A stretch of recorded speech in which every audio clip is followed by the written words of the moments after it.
Good morning, adjudicators, ladies and gentlemen. An unprecedented earthquake of 9 magnitude hit Japan on 11th of March, devouring lives and properties. The world was shocked and terrified. However, we are all deeply touched by the humanity and civility implanted in the Japanese DNA. Under one crisis, we Hong Kong people have a different reaction.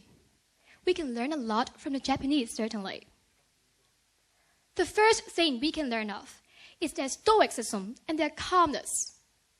Under such a large catastrophe, everyone, including gangsters even, lined up outside the shop to get their daily supply voluntary. Although the Japanese government is being criticized because they can't exercise leadership in their relief work. However, the Japanese still obey and do what's the best for their country. In contradiction, look at Hong Kong. We didn't filter the information and we are blindfolded to believe rumors that table salt can be used for anti-radiation. We all rush to buy table salt in bulk. It's so ironic because it seems like the victims still haven't freaked out yet, but we already have. Indeed, the earthquake shattered a lot of land in Japan, but it shattered our mind in Hong Kong. The next thing we can learn of is the generosity in a state of terror. Everyone just get enough supply for one person because they want to ensure the others can get what they need too. Hong Kong people, can we do the same thing to be not self-centered? Remember when SARS attacked us in 2003? We all bought tons and tons of face masks, alcohol, and rice. Not for using, just for saving. We stockpiled the resources, and the people who really need them could not get them. Maybe destiny killed a lot of Japanese. But it's not only destiny that killed the people dead in SARS. Our selfishness also did the work too. Hong Kong people, it is time for us to change. It is time for us to understand no man is an island. It is time for us to love one another because we aren't single units. We are together, and we are together in Hong Kong in the same boat. If we still continue to be so narcissistic about ourselves, eventually one day if disaster came, we would be a victim under our selfishness. The world isn't evolving around us. We are not the sun, and we're not able to survive if we become so selfish. And so, why don't we learn to be calm, stoic, generous, and considerate? Prepare ourselves for the worst right here, right now. Thank you.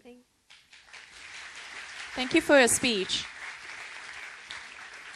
Mr. Seaton will now ask you a question related to your speech. The bell will ring right after the question has been asked, and you will have 1 minute to respond. Mr. Seaton, please. Ms. Chan, thank you very much for that very interesting presentation. You said at the beginning of it that people had noticed the civility of Japanese people, and you said that it was in their DNA.